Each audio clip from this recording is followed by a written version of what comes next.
Good afternoon, and welcome to today's SEI webcast, the DoD's Cybersecurity Maturity Model Certification and Process Maturity. My name is Andrew Hoover. I'm a senior member of the technical staff here at the SEI, and today I'm joined by my friend and colleague, Katie Stewart. Katie, would you like to introduce yourself and your role at the SEI? Sure. Thanks, Andy. I'm Katie Stewart. I'm also a senior member of the technical staff at the Software Engineering Institute. And like Andrew, I'm part of the CMMC model development team. Okay, great. Thanks, Katie. So we want to make our discussion today as interactive as possible. We're going to address as many questions as we can. Please just submit them into the chat area and we'll get to as many as we can. Now, to get started, I'd like to give a very brief overview of the CMMC, and then we will transition into the talk on process maturity, which will make up the bulk of the discussion today. So the Cybersecurity Maturity Model Certification, or CMMC, is a maturity model that combines various cybersecurity standards and best practices and maps these across 5 levels of maturity that range from basic cyber hygiene to advanced. You can think of the CMMC as having multiple dimensions. There is a practice dimension and a process dimension.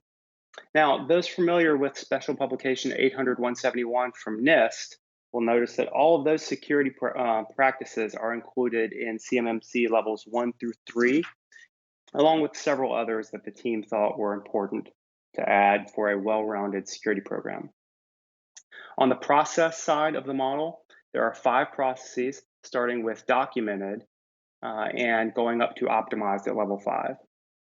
Katie, do you want to tell us a little bit more about the maturity built into the CMMC? Yeah, sure. Thanks, Andy. So the SCI has a long history of process maturity. Back in 1985, we started the development of the CMMI, or the Capability Maturity Model Integration set of tools, and this was used to evaluate the software development quality for DoD contractors. So the CMMI contains a set of best practices around process maturity that are still in use today and being leveraged across a ton of different industries. Fast forward a few decades from 1985, and CERT developed the CERT Resilience Management Model, or the CERT RMM. The CERT RMM leverages our foundational work from CMMI, as well as our knowledge base in both resilience and cybersecurity. So if you look at the CMMC, it leverages CERT RMM heavily, both on the process maturity side, as well as the overall architecture of the CMMC model.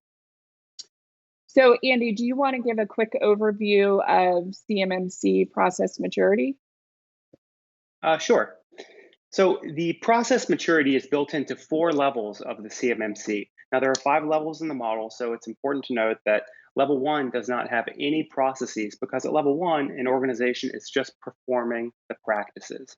There's no processes at that level. They might be performing them in an ad hoc way, which is why we call level 1 performing. At level 2, we introduce 2 processes about documenting practices. Then at level 3, there's an additional process introduced about managing those practices. At level 4, the practices are regularly reviewed, and then at level 5, they're continually optimized. So let's walk through each one of these in detail. Katie, do you want to take us through a use case? Sure. So I'm going to just choose the first practice in the model from the access control domain. It's practice AC1.001, limit system access. So I want to look at how this practice progresses through the 5 levels of process maturity within CMMC. So if you consider a small company, maybe just 5 people, and the company hasn't been doing business with the DoD, but they decide that they want to pursue DoD contracts. So they make the business decision to say, I'm going to go out and get CMMC level 1 certification. So they hire Bob, and Bob is in charge of this company's IT operations. He's actually probably in charge of more than just that, but in this case, he's also in charge of IT operations. So during a level 1 assessment for CMMC, Bob will perform all of the level 1 CMMC practices, which includes AC 1.001. So like Andy said before, a level 1 certification does not require the assessment of process maturity. So the assessor will just be looking at the performance of the level 1 practices. So say this company does this, they have great success, and Bob's manager or boss says, hey, Bob, we want to go for a level 2 CMMC certification. So at a level 2, this is where we start to see the process maturity processes within CMMC. A level 2 is known as documented. When we talk about documented, there are actually 2 components to this at level 2. The first component looks at a policy. So Bob's management has realized that access control is an important part of their IT security. So his management says access control activities are important, so they develop and sign off on an access control policy. This policy helps Bob understand the expectations of access control as he goes out and implements it across his organization. So this is also done for all 17 domains of CMMC. The second part of the documented level within CMMC is the documentation of the practices. So at a level 2 for process maturity, there is an expectation that all CMMC practices will be documented. And again, this includes AC 1.001. So the documentation will describe the specific activities that need to be done for each practice within CMMC so that these practices can be repeated. So Andy, can you give us a little bit more detail what this might look like in practice? Yeah, certainly. So I think it's important to emphasize here that even though we are saying that there needs to be a policy for all 17 domains, that does not mean that you need 17 individual policies. I think most organizations would have a more comprehensive document. Maybe it's an IT security policy that covers some, if not all, of the domains in the CMMC. The important thing is that all 17 domains are covered by a policy, not necessarily a single policy. Now, additionally, all of the CMMC practices need to be documented at level 2. Some organizations may choose to document them according to the CMMC framework and the 17 domains, but that's not required.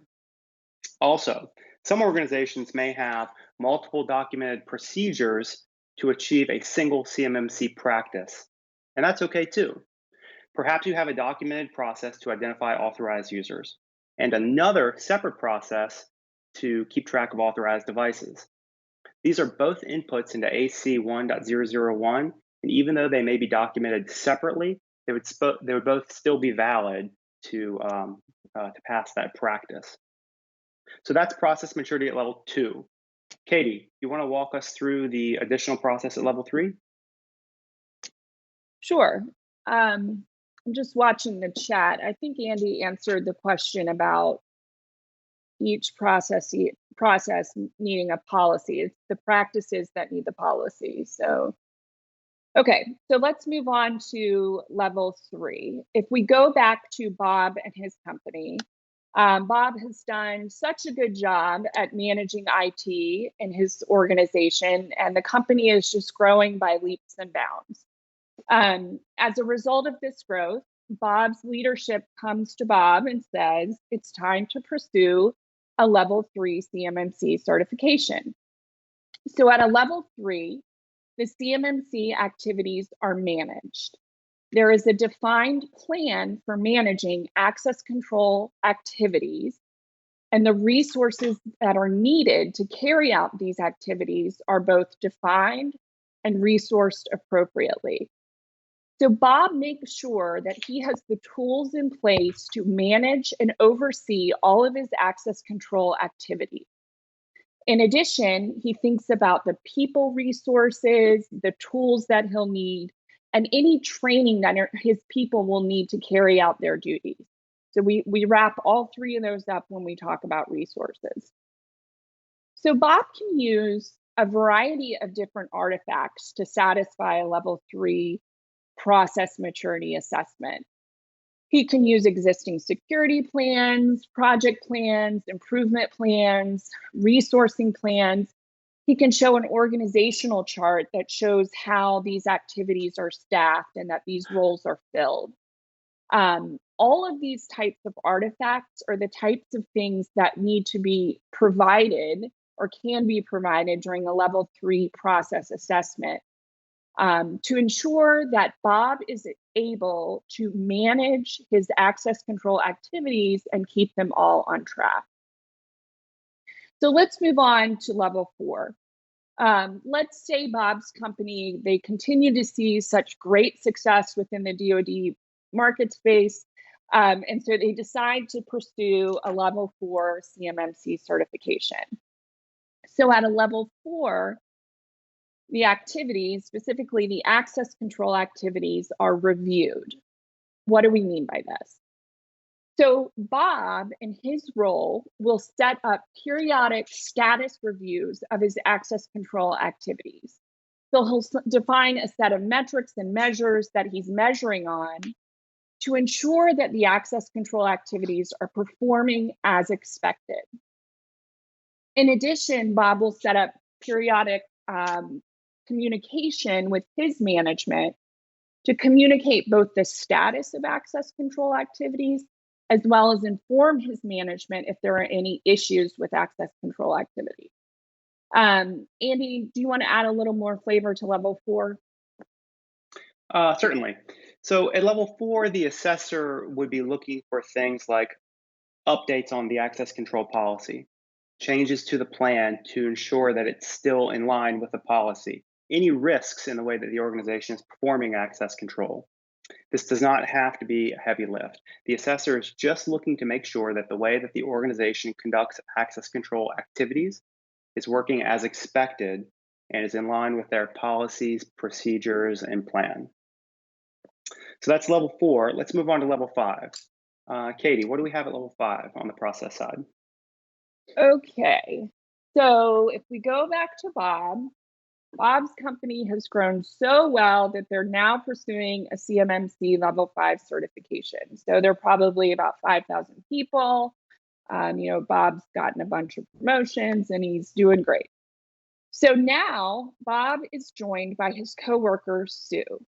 Bob and Sue both do access control activities, but in separate business areas. So at a level 5, the access control activities are optimizing. So let's talk about what that means. So Bob and Sue will both develop their procedures for access control based off of enterprise guidance that comes down from their senior management. This will be standard guidance that stretches across the enterprise that Bob and Sue will pull down, and they will leverage that and customize it for their specific business unit needs.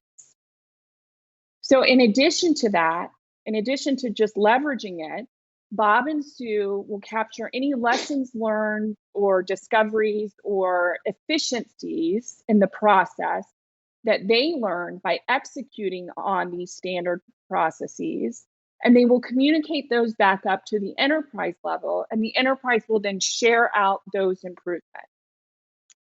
So if you think of this as just having a standard way to do things across an organization that you're able to customize at your various organization, and you're continually improving upon it by communicating this back up to the enterprise level and across the organization. So, Andy, do you have anything to add at level 5? Yeah, sure. So I like to think of level 5 in the context of a large organization that has multiple operating units, like Katie said. Maybe they have an enterprise CIO office or CISO office that maintains policies for the entire enterprise. So Bob and Sue will use these policies, but they can modify them to fit their unique operating unit as long as they're performing the minimum that is defined in the enterprise policy. So this provides consistency across the enterprise because everyone is meeting the minimum, even though they may be modifying it to suit their individual operating unit. And when they modify it and identify a success, the organization has a feedback loop or a way for them to filter that success back up to the enterprise policy so that it can then filter down to the rest of the organization and everyone can share in the success identified by either Bob or Sue's business unit. So that's level 5. Do we want to address some of the questions here on? Yeah, let's see. So someone's asking why we used NIST 800-171 as the base of the model rather than a cybersecurity framework. And the answer there is simply that 800-171 is required by the DFAR and the cybersecurity framework is not.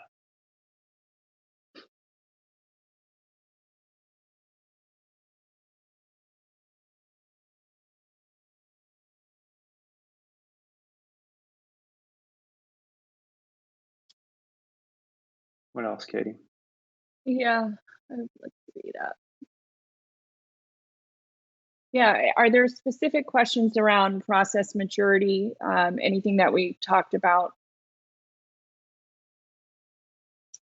I'll also say that if you go to our website, sdi.cmu.edu/go/CMMC, there's a document link down at the bottom that kind of summarizes this use case that we walked through. I know somebody asked for slides, but it's actually in a slick sheet format. So you can download that as a reference, and it walks through the case study that we talked about today and provides more details. Yeah, so there are a lot of questions here about the accreditation body, the C3PAOs, the independent auditors. Those will be addressed by the CMMC accreditation body and by the DoD. The intent of this talk today was to address the process maturity side primarily. And so there's more to come. I would suggest everybody monitor the DoD's CMMC website and the accreditation body's CMMC website for more details on their activities. Yeah.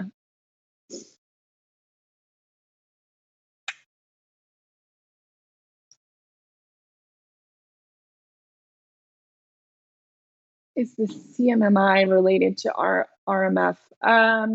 No, they're not related. Yeah, and we can have them post the link to the website. I'm sure it'll be in LinkedIn, on LinkedIn too.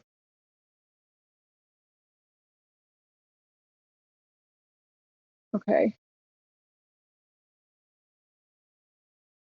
Oh, that's a good question. So there will be follow-up webinars from some of our colleagues, and they will walk through the leveled practices of CMMC. I think next week there may be one scheduled.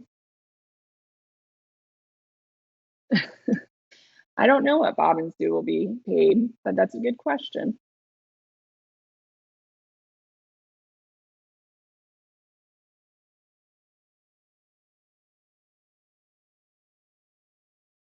I don't know about the timeline given COVID. It's a good question too.